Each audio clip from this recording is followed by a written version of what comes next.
welcome to another episode of Two Guys and a Chainsaw. I'm Todd. And I'm Craig. Since Craig and I both have quite a bit of time this week, we decided to tackle something a little bit longer than we usually do. You know how we feel about long movies.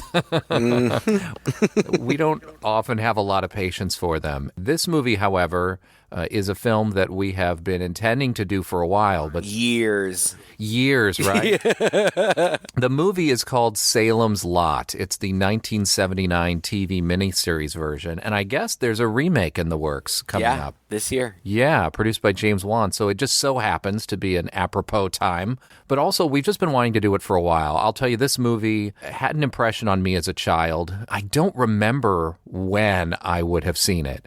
I don't remember if this is something I rented or if this is something that was shown again on television. I certainly didn't see it when it came out when I was 1 year old. Right. It's a made-for-television movie directed by Toby Hooper, and it went through quite a few drafts. I think Warner Brothers had acquired the rights to Stephen King's novel to make a movie version, and they went through a number of screenwriters. Nothing was really clicking. They even went through Larry Cohen, and we like Larry Cohen, and he does interesting stuff. But at the end of the day, they decided, you know what, maybe in order to do the novel justice, like most of Stephen King's novels, we should go for something longer and make it a miniseries. I think George Romero was actually originally tapped to do it, but I think he was mostly turned off by the fact that it would be television, and he knew that he wouldn't be able to do anything gross and cool. So Toby Hooper, of all people, took up the task, basically, I think, on the strength of his Texas Chainsaw Massacre, which was only about 5 years before this went into production that came out. So up-and-coming horror director. I guess he hadn't done Poltergeist yet. The screenplay was written by Paul Monash, a guy who wrote quite a bit for television and movies. He was uncredited as a writer on Touch of Evil, Orson Welles' 1958 movie, and a lot of TV episodes and things like that. But he made a lot of changes to the Stephen King novel in order to shorten it, consolidate characters, simplify the story. Some of the changes were quite drastic. However, Stephen King, who often doesn't like most of the adaptations of his novel, actually really liked this one and approved of the changes. So again, I saw it when I was a kid. I remembered it really creeping me out. I remembered 2 or 3 scenes from the movie, and other than that, I didn't remember much of anything. So I was really happy to come and revisit this now. And what we're doing today is we're just talking about the first part of it. We're talking about what was shown on television the first day, which was of an hour and a half long. And mostly set up, really. And then we'll come back again with another episode, and we'll talk about the second half, which I think will be a lot more exciting. Really. So anyway, how about you, Craig? You'd seen this before, right? Yeah, I've seen it, but it came out the year I was born, so not then. And I don't think that I saw it when I was a kid. I think that I rented this when I was in graduate school and watched it. There are multiple versions of the film. This is the first made-for-television miniseries adaptation of a Stephen King novel, and it's only the second film adaptation of a Stephen King novel, the first being Carrie, and then this was the second. This was also his second novel. I think I saw the movie at some point in graduate school. It really didn't make a big impression on me. There are the iconic scenes of child vampires floating outside of windows. I did remember that. I see that, when I'm looking at, like, iconic scenes and scary scene type lists and stuff. So it's been present in my mind. I also read the novel, and I think I read the novel even later than even after I saw the movie. Yeah, me too. And it's a good book. It is good. It's interesting. It's only King's second published novel. I don't know what else he was working on, but it was his second published novel, and it's different. It's quite different than his other books. First of all, I don't recall him ever writing another vampire novel. Now, I think vampires feature in the Dark Tower series a little bit. I remember reading a short story of his that was in the Dark Tower universe. I think that featured vampires or some kind of vampire, but he was inspired to write this novel when he assigned his class, because King was a teacher before he was a famous novelist. That's why teachers and writers feature so prominently as main characters in his books. He writes what he knows. Yeah. But he assigned his class Bram Stoker's Dracula, and that just got him thinking, what if Dracula came to America? That's kind of basically what the story is. There is a central vampire, Kurt Barlow, whose role is dramatically diminished in this film.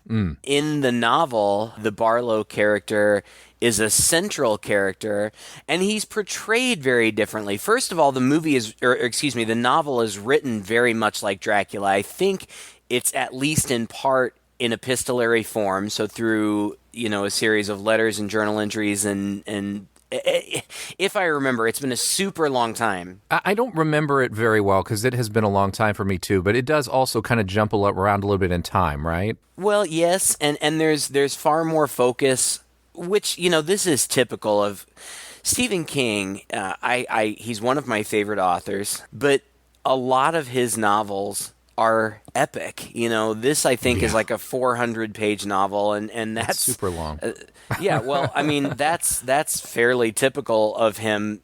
Some of his novels are significantly longer than that. But there are lots of things going on. There's a big cast of characters in both the novel and the movie, but especially the novel, and there's lots of backstory. A lot of the novel and a lot of this movie focus around this house. Do you remember what the name of the house is? It's the Marsden House, yeah. Yeah, the Marsden House. And in the book, there's a lot of backstory, a lot of history about this house.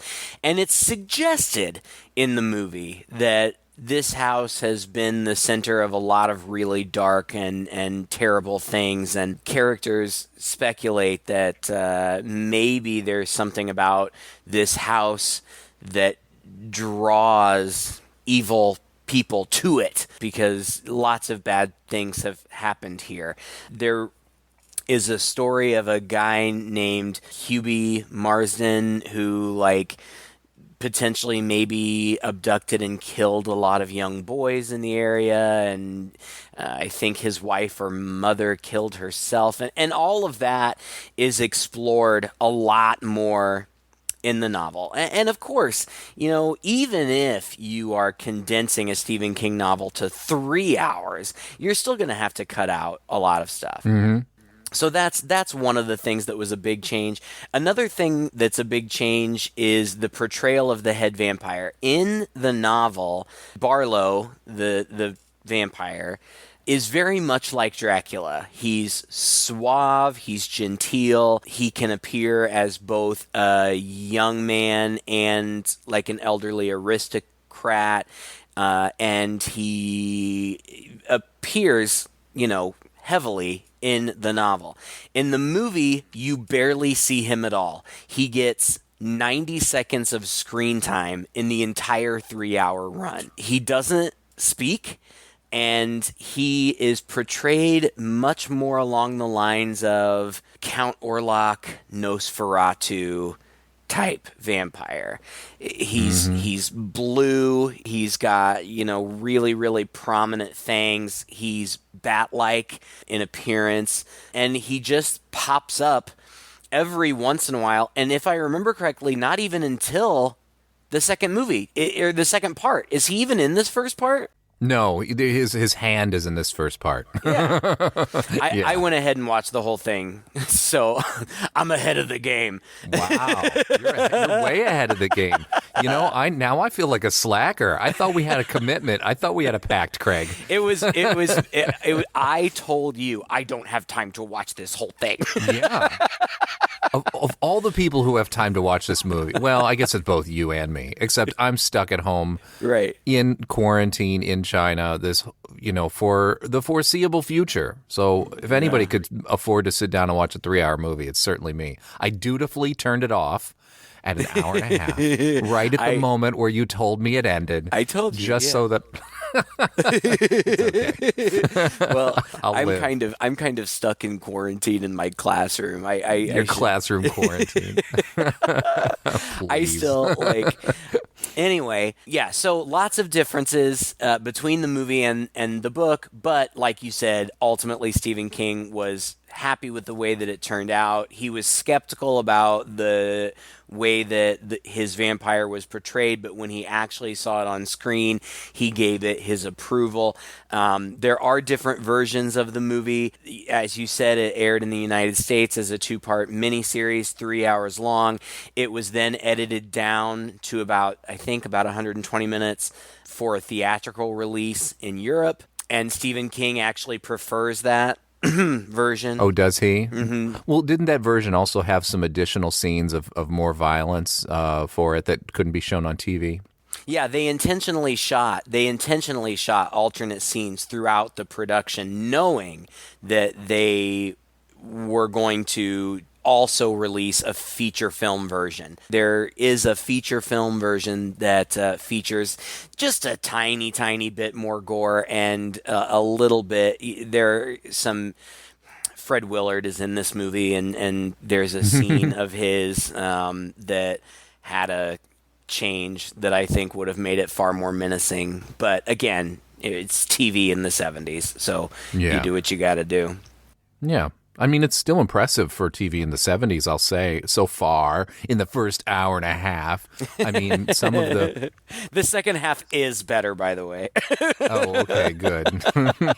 Well, I mean, the thing about it is, and I think probably, I don't know, it was a different time. We've already talked about how films were a little different then, too, and there was more time for exposition, and there was just a different style. And also, television. A TV movie was an event. A miniseries is a huge event. Yeah. And then a miniseries, based on a well-known property with a well-known author or something like that is basically must-see TV, and it's only going to come on once.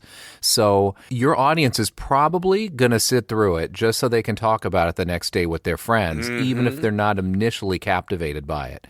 So I think this movie could definitely afford to honestly kind of do a film version of Stephen King's MO, which is take your time with the characters, flesh them out, give them backstories, like before you really start throwing them into situations. And there's a definite point in this movie where suddenly everything starts to come to a head. It starts to pay off what you've seen of all these different characters. In a way, it was actually reminding me a lot of Needful Things, which also started out as a television miniseries. It's got a similar flavor to it. I think this wasn't Salem's Lot the first book that he did that was set in Castle Rock, his sort of fictional universe where Castle Rock, Maine. It's set in Salem's Lot. I don't remember if Castle Rock is mentioned. Castle Rock's near. He mentions, I think it's mentioned. It's definitely nearby.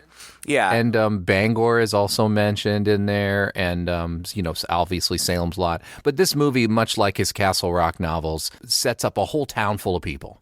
Yeah. And all of their relationships. And there's more to the story than just the horror at hand. There is jealousy and revenge and intrigue between people in the town and unfinished business. And that all gets in the way also of the main story, which makes his novels feel more real. And I like that about them. These people are not just people that exist to service this plot, but these people have had interesting lives and have their own plots, that they're living, and then something gets thrown in there.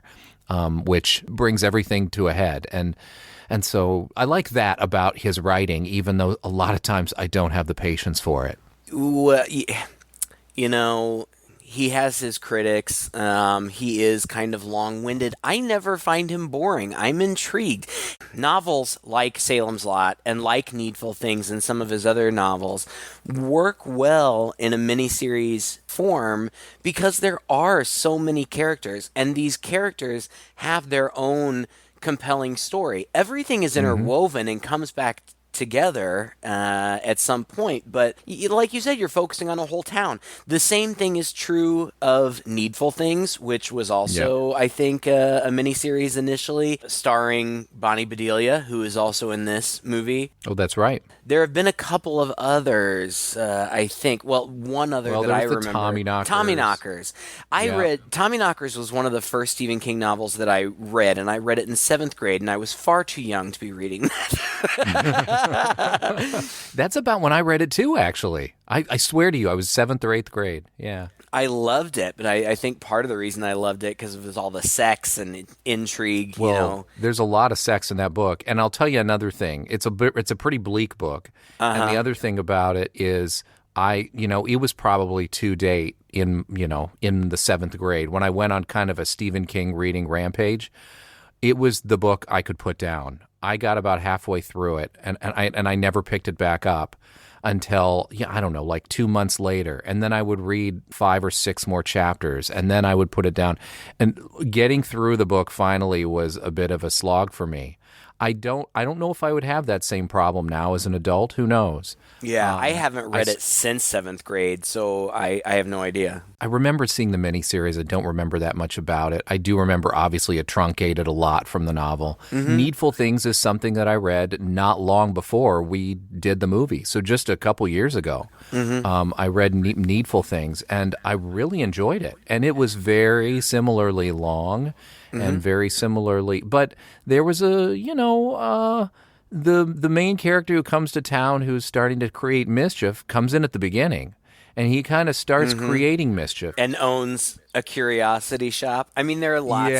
Very of parallel things. to the Salem's Lot. Well, all of the ones that you just mentioned and It, which of course is a classic TV miniseries from our childhood. All of those movies, I think, work really well in miniseries form because they are all about events that affect an entire community of a whole town. So everybody can relate to something about this. Yeah, and these were big deals, big deals, events when we were kids, and you just don't see it anymore, because cable television just isn't what it was once. Well, network television. Yeah. Right. Yeah. It's on its way out. But I have a feeling that we'll probably start seeing, either remakes or original content based on Stephen King's work in long form, in the form of limited series, because those are very popular right now, and I'm glad. I love them. We all love them, right? So I have a feeling we'll be seeing them again. I mean, think about it, Craig. I think we might get some comments. Like, here we are. We complain about something being too long, but we, of course, love these limited series. Breaking Bad, how many hours did I sink into that movie? And I absolutely loved it. I guess it's just maybe we're trained different,ly. And also, it's episodic, right? Like, you can stop it. You can. Each one ends on a cliffhanger, ends with some sort of resolution within the episode, right? Yeah. Whereas long movies, just like, you've got to sit through the whole thing. You can't. It's stopping. It's awkward. Yeah, I saw a meme somewhere that was like, do you want to watch a 10-hour movie? No. Are you crazy? Well, what if we broke it up into 1-hour segments that then you could just watch in succession all at one time? Okay, sign me up. I'm going to binge watch it on Netflix, right? Well, it is not too far removed from this era. I mean, it's maybe 10 years. It's at least 10 years later. But the story and the miniseries are almost two self-contained stories. Yeah. Right? The first half of it, when it finishes, the kids think they fought the evil. The second half of it is the kids as adults who are coming back because they didn't quite finish the job. And that's how the novel is, and that Kind worked of. well for a 2-part miniseries. This one, though, it just stops in the middle of the story, basically. Right. And Yeah. it really just stops when things start getting good. I mean, Yeah. this movie is a lot of setup, and I didn't find it boring. You know, I was interested in getting to know the characters, and I knew, like I could tell, all right, it's setting everything up. And we'll get to the exciting stuff later. I felt that suggested promise from the filmmakers, like, we're gonna get to it. Like, I Wait, promise we will. Here's a little clue. Here's a little clue. Here's a little bit of suspense. But wait for it. Wait for it. If you see this as a drama, then if you sit down to like, okay, I'm just going to sit down and watch this typical TV movie drama or some Lifetime thing or whatever in the beginning, then you can just sit down and have the patience for all this. If you're looking for wham bam, blood and action and vampires at the very beginning, you're going to be waiting at least an hour before you see anything that's going to be remotely spooky. Yeah. But I mean, it was fine, and you'll see. The second part of the movie is much more action heavy. There's a lot. It moves more quickly. There's a lot going on. I don't know that I would necessarily say it's scary. I would say that this the whole movie, more than anything, and this is kind of true of Dracula too, is more atmospheric and spooky and suspenseful, as opposed to in your face scary. I was so surprised in high school. Of course, we grew up, Dracula and Frankenstein were kind of the iconic monsters before our era of monsters started coming in. Before Freddy and Jason and all of them, Dracula and Frankenstein were, the monsters. And I read both of those books in high school just on my own. I wasn't assigned them for a class, but I read them both in high school, and I was so surprised. They're not like in your face horror. They are character studies. Yep, especially Dracula. Dracula's kind of boring. Well, Frankenstein kind of is too. It is too. And You're right. really, Frankenstein ends up being more. You feel sympathetic towards the monster. Yes. More than anything, the monster is the victim, the anti-hero. In fact, I found myself rooting for the monster. Like, sure. Yeah, I think you're supposed to. He wants revenge and he deserves it. Yeah. And I think that, King was very much inspired by Dracula, and that's where we get this story, which we should probably get into. Start to talk about a little bit. The movie opens the same way that the novel did, and watching the movie reminded me, I remembered these things about the novel. I remembered that there's kind of a frame story where it starts out. In the movie, it's in Guatemala. In the book, it's in Mexico. Whatever, it doesn't matter. And we see two of what will become our main characters. Of course, we know nothing about them right now, but Ben is a man, an adult man. He's played by David Soul, who I can't remember what he was from. He was from a really famous 70s TV show. You mean Starsky and Hutch? I think so. He was, yeah. He was Hutch in Starsky and Hutch. Yeah, Ben. that's what I was thinking of. And Mark, a younger boy, teenager, probably adolescent, played by a kid named Lance Kerwin. Don't know anything about him. He's fine in the movie, whatever. We see them. They are in a church, and they're collecting holy water in a little vial. And then the vial starts glowing, and Ben says, "They found us again." And it fades to a full moon over a spooky house, and the title, Salem's Lot. Now, the title of the book is Salem's Lot with an apostrophe before the S, the first S of Salem, because really in the book, the name of the town is Jerusalem's Lot. Mm-hmm. They just simplify it for the movie. It's just Salem's Lot. And we jump there, and it tells us that it's 2 years earlier. And we catch up with Ben, our main character again, and he approaches this spooky house. It kind of looks like Norman Bates's house, just a little bit smaller. Yeah, and it's atop a hill. And I read that this house is actually a facade that they built around an existing house on the top of a hill, and they ended up spending $100,000 to build this facade around this existing house, which in 1979 they easily could have constructed a real house. It's crazy, right?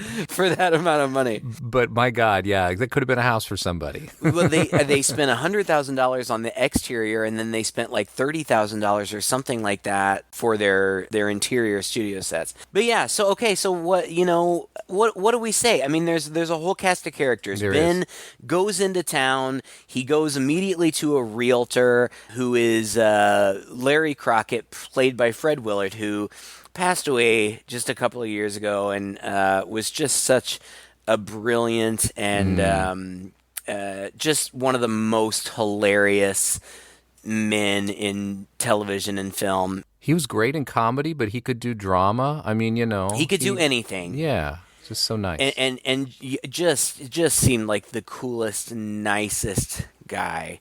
And he plays kind of a scuzzy realtor in this. He's got an assistant or a secretary or something. Bonnie. Boom, boom, Bonnie. I mean, it's the movie is full of stars. I mean, yeah. Anybody, you would recognize all these people from television and movies, as these TV events usually were, jam-packed full of stars. That's true. It's part of their draw. But yeah, Bonnie is a very recognizable comedic actress who was all over television at the time. What I also like about this movie is how the script is smart, in that I think that it does skip over a lot of unnecessary, even though there is a lot of exposition. There are a couple lines that work just as well.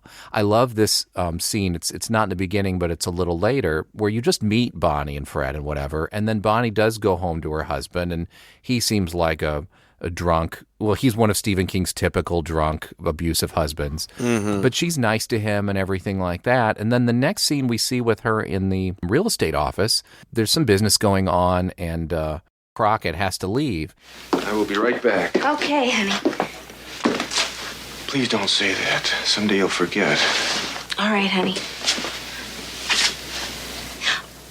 I forgot. And just from that line, where we otherwise have not seen anything romantic between the two of them, we know, these two are having an affair. Mm-hmm. That is so typical of Stephen King. There's almost soap operatic drama in his everybody's work. Sleeping with somebody else, or beating somebody else, or their parents are terrible to them, or their husbands are terrible to them. It is always such drama. Yeah.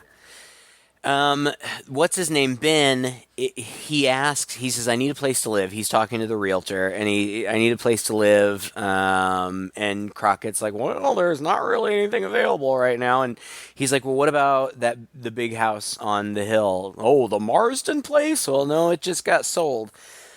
So Ben is very interested in this house. As it turns out, he's a writer. He's from Salem's Lot, but he left when he was very young, and he went off and he found success as a writer. He was married, but he's a widower. And he also doesn't admit it to everyone, right? Which I thought was interesting. At first, you don't think he's from there. Later, after he checks into this boarding house, he runs across this woman who's laying down in a park, and it's just a very chance meeting. Yeah. Where he's just walking down the street. It's super chance.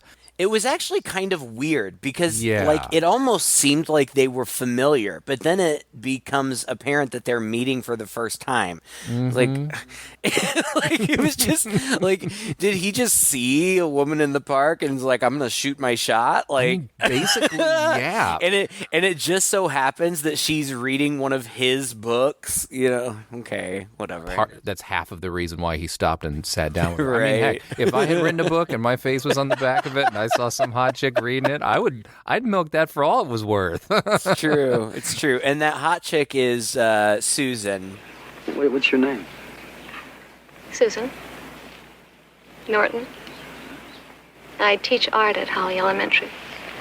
My father's a doctor in town. You know, the reason that I actually took your book out of the library is because I read your other one. Title? I don't remember. You want to have some dinner? No, you got a boyfriend. Well, not exactly. It says here you're married, no children. You still married? Still no children? She died. I got no children. I got some memories, some of them good, some of them not so good. You didn't answer my questions. She's played by Bonnie Bedelia, who I remember that name from when we were young. I feel like Bonnie Bedelia had a moment in the 80s and 90s. She did. She is very beautiful. I think that the thing that I remember her most from is she played Bruce Willis's estranged wife in the Die Hard series. Mm-hmm. Great movies, by the way. That was probably her most famous one. But then she was in, like, Presumed Innocent with Harrison Ford. Like you said, she was in Needful Things. You're right. It's just like she had her moment. It's like she was the chick of the hour for, like, a year or two. Right? Where, like, this is the wife of the action star, or this is the love interest of the action star, or something like that, right? Yeah. I mean, she's still been working since then. It's just, like, a lot of different random stuff. And I like her. She's pretty and she's charming, and she's fine. She doesn't play as much a role in the movie as she does in the book. She's more just kind of the love interest who's around for most of the movie.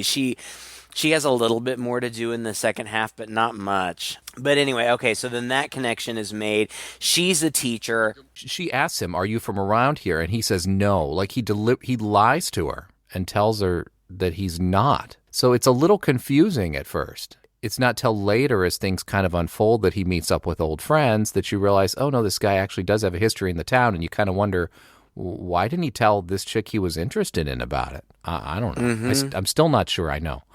No, I don't think that there's any good reason for him to conceal that. I don't know either.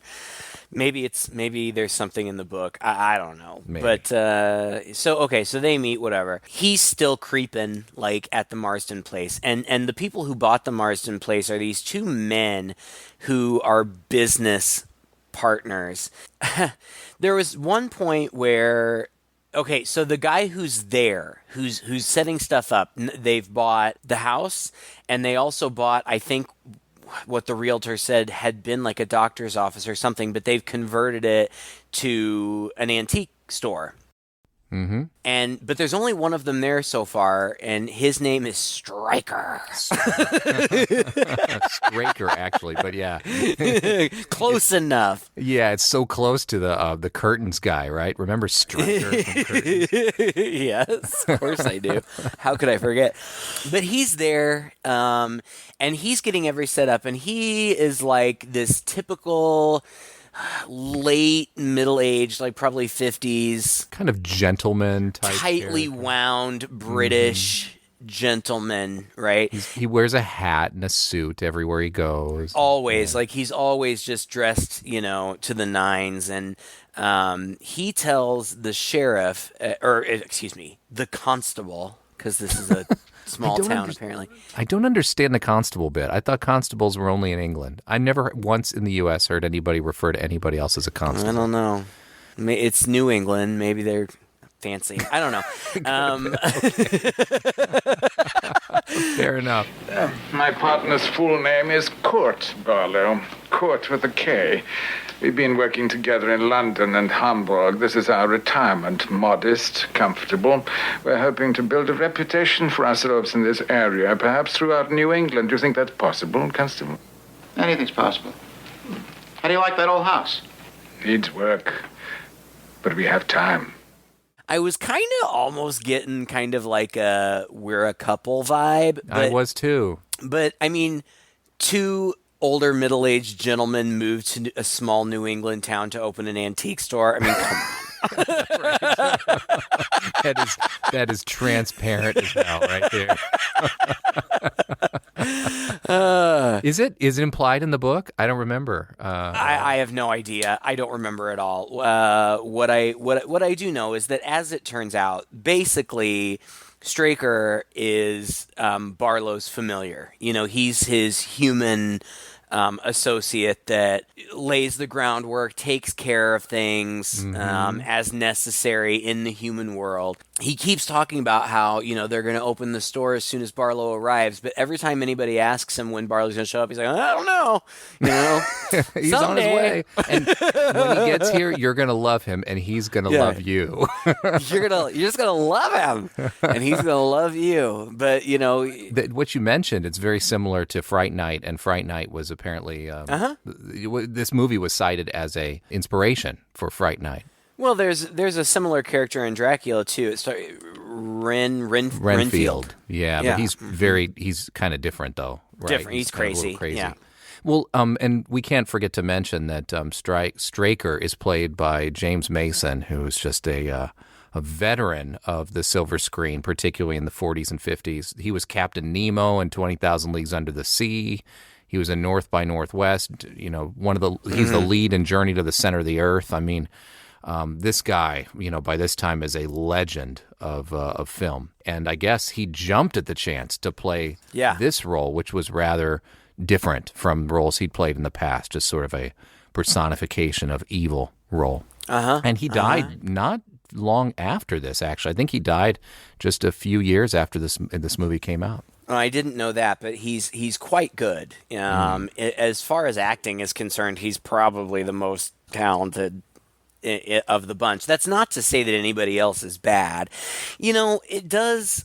I have to say, I was a little bit surprised. I really like Toby Hooper. Of course, Texas Chainsaw is a classic. I know we've debated, what really was going on behind the scenes of Poltergeist, but I love Poltergeist. And Toby Hooper's done some other, really interesting movies like Funhouse and some other really cool stuff. This just doesn't really seem like there's anything special. It doesn't Where's feel his signature like in this movie, right? Right, oh yeah, man, it's classic Toby Hooper. No, it kind of feels like it'd be anybody. Really? Even in the second half, huh? Yeah. Yeah, and I'm sure that much of that has to do with the limitations of television. The movie does have a rating. It's rated PG, and rightfully so, because there's next to no violence or gore. Everything is implied. And basically, there's a whole cast of characters. There's stuff going on, but not much, really. No, you're right. It's set up. It's like you said. It's almost purely set up, connected by this small thread of this new guy in town setting up an antique dealership. This guy Ben, who's clearly, for reasons we don't quite know yet, intrigued by the house and by him. It seems like this is his purpose for coming, because it's like his first stop when he's there, and he looks over at the house from across the suite and sweat's coming from his brow and everything like that. He clearly has some kind of history with this house once we finally learn that he used to live in this town. It's just a bunch of business, right? This guy's got to get a bunch of antiques picked up from the dock. And so, Straker... Supposedly. Yeah. So Straker gets the Larry, the realtor, to arrange it, because he's arranging everything for him. And Larry talks to the guy in town who's the shipper dude, who happens to be the husband of Bonnie. And he talks to the caretaker because he needs hands to lift all the stuff and bring it into the truck. And it turns out he's really not even planning to do it himself. No, it's a setup. Can you find anybody else? And the other dude he finds is this guy named Ned, who's basically been stalking Susan as a sort of a jilted former lover who's obsessed with her. And he creeps at her from across the way. And so it's like we learn about all these little relationships. But at the end of the day, the only thing that happens in this first half is these guys get in this truck and they go across town to the dock to pick up this giant crate. At the same time, Larry, Bonnie's husband, who's supposed to be with them, has gone off through the cemetery where he, picked them up with his 6-pack of beer, and then goes on and hangs outside the house because he has the suspicions that Bonnie is having the affair with this guy. And I feel like this is the point at which everything's starting to come to a head. Yeah. Now that everything's kind of been laid out. There's another scene where Ben meets up with his old high school teacher, and they talk about, it's just an exposition to talk a little bit more about the history of the town. And the house. And it turns out that Ben, I guess there was some killing. There's been people who have taken the house who turned out to kill their families and then gone insane. I went up there once. On a dare. You know how kids are. I was sweating scared. I sneaked around. Got into the house. What did you see? Ghosts. Everything. Every sound. Every shadow. I'm not sure what I saw. I think I saw Hubie Marston hanging by his neck. His face green, his eyes puffed shut. His hands livid. It was ghastly. And then he opened his eyes. He looked at me. He looked at me. And I took off. And I ran. I ran as fast as I could. I've never forgotten that. There was something. A feeling of... Jason, do you believe a thing can be inherently evil? I don't think that he literally saw the man hanging. I think what he's suggesting is like he saw the ghost of the guy. And it's haunted him ever since, and he really just has in his mind that maybe the house is evil and that it draws evil people to it. So he's very, very curious about Straker and Barlow.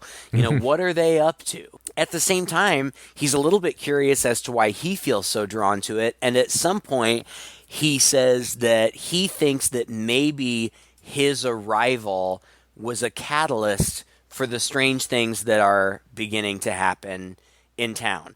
Mm-hmm. The strange things are, well, first of all, there's a scene where Cully, Bonnie's husband, catches her in her affair and, points a shotgun at both her and Crockett. And this was one of the scenes that was altered because he takes Crockett into the living room, Fred Willard in silk red boxer shorts. Right. Adorable. This is exactly how you would dress in a TV movie if you're having an affair. He bursts in, he hears noises from the bedroom, he bursts in, they're both just sitting up in bed smooching. Yeah. Each of them have on very not revealing, but silk underpants.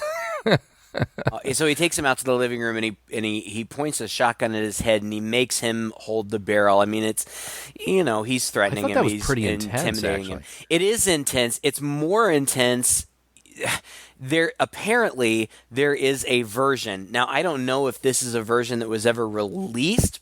People online claim to have seen it, but what I've read about the versions that you can get your hand on, it's not there. In what we saw, he forces him to hold the barrel of the shotgun right up to his face, which is intimidating enough. But apparently they shot a take where he forced Fred Willard to put the shotgun in his mouth. And that, aside from the sexual implications, it's just so brutal, intimate and intrusive and brutal and scary. And I kind of wish that it was in there. I just feel like it would have amped up the intensity of the scene. But whatever. But he lets him go. But as soon as Fred Willard runs out of the house, we just see him confronted by a dark figure. And because this is a made-for-TV movie, the commercial breaks are clear. Like, you can totally tell when it's going to commercial. By nature of the format, this happens a lot. Like, something very creepy happens, cut to black. So you don't know exactly what happens. Yeah. But the next time we see him, he has been placed in a car near the lake, still in his shorts, and he's dead. And Ben and Susan, who've been smooching at the lake, find him. And then people start dying. He dies. The kids? We met Mark. I mentioned Mark. Mark was in this first scene, like the prologue scene. He's a kid. He's working on a pageant that's like a history of the town, and he's got these two friends. They're brothers. Danny and, was it Robbie? Danny and Richie or Robbie or something like that. Yeah. Richie or Robbie, something like that. He's got these two friends, and they come over to his house to rehearse for the play. But on their walk home at night through the woods, Danny, the older one, goes ahead, and we see the younger one, Ricky or Ralphie, get overtaken by a shadowy figure. We have no idea who it is. We find out soon, though, because Danny stumbles home and is like, kind of I don't beat up know, a little bit, kind of yeah. beat up and like doesn't know what's going on. But we see Straker carrying Ralphie into the cellar of the house wrapped in trash bags. Yeah. It's really... Yeah, and that's something that surprised me about this movie, and I'm sure it's faithful to the book, but children are the first victims. Yeah. Now, I don't know if they were intentionally targeting children. It kind of seems like it. Yeah, it really does. Yeah. Because they get Ralphie. Now, we said that they had sent the Straker through Crockett, had sent those guys to pick up a delivery. And the delivery that they pick up is this huge crate. And, they comment about how, like, it's like emanating cold. Hey, that thing is moving.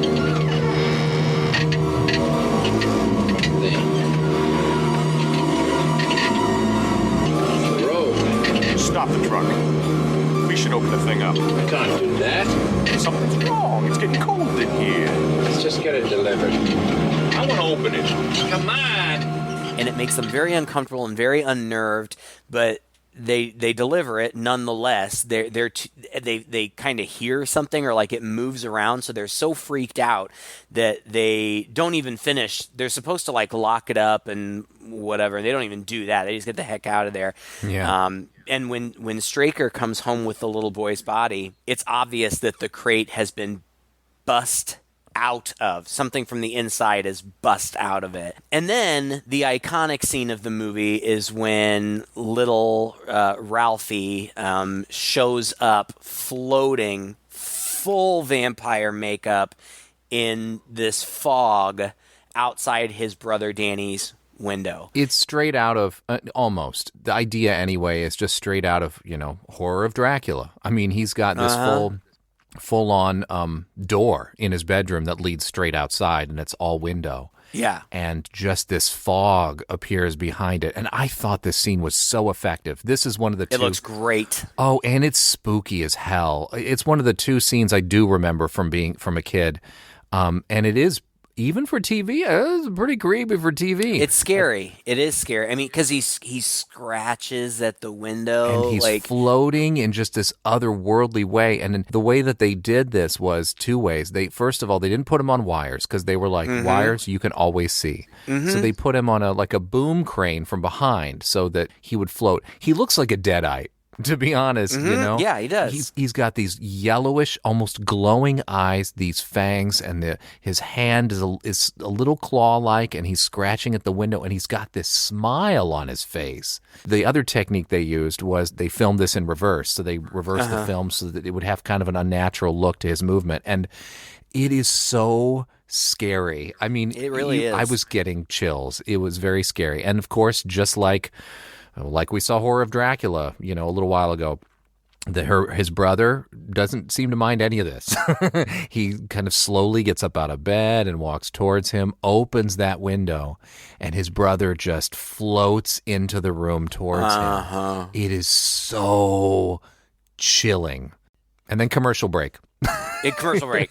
And I think that this is very much inspired by the lore of Dracula, because these vampires seem to have the power to enthrall people. Mm-hmm. If you look into their eyes, you will become entranced and you'll kind of submit to their will. And later, I don't remember if it's in this part or the second part, but characters figure this out. So don't look them in the eyes.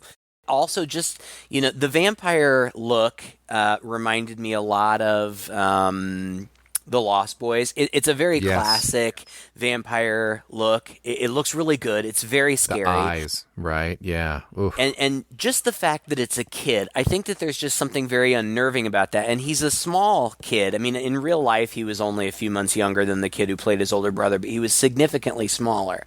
And that there's just something spooky about that. Plus the fact that they're brothers, and so without even the whole thrall thing, your missing brother shows up. Well, they're floating and they look scary, but I can see the inclination, right, to let him in.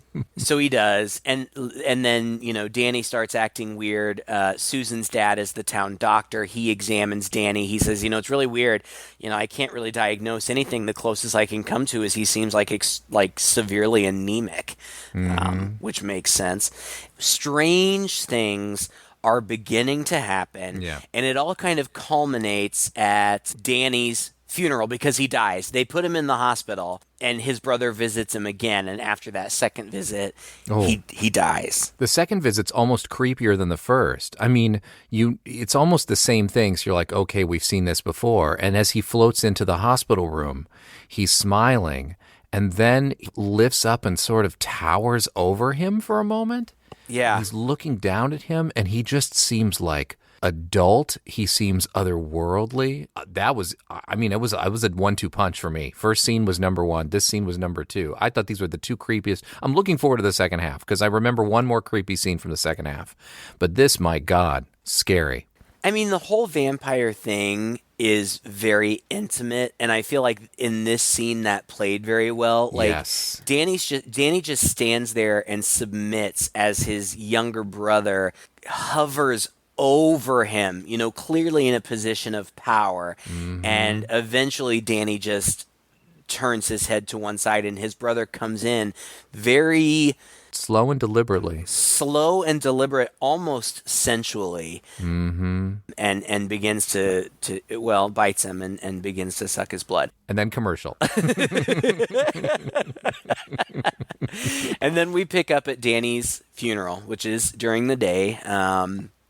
They have the funeral. The mom faints from grief. The last thing that happens is we see, I think his name's Mike. It doesn't matter. He works at the cemetery. He's like the groundskeeper at the cemetery. He was one of the guys that picked up the delivery. He is burying Danny, but then and he's alone. And then all of a sudden, the wind starts to blow really powerfully, and clouds cover the sun, and it seems like the sun must be setting. And it almost seems as though somehow Mike becomes entranced. Mm-hmm. He stands kind of dully at the foot of the grave and just looks into it for a long time. Yeah. And then jumps down in there, sweeps the dirt off of it, and opens it. And Danny is in there, eyes wide open and glowing. Not moving, but eyes wide open and glowing. And they just look at each other for a minute until then Danny jumps up and bites him. And that's it. That's the end, right? Yep, that's it. That's the end of the first half, the first episode. That's as far as I got, Craig. That's as far. But it's exciting. It's an exciting cliffhanger because now we know. Now shit is going to get real. It took us an hour and a half to get there, but now we know. But it does get exciting, and the stakes get very, very high. Not just for our main characters, but for the whole town.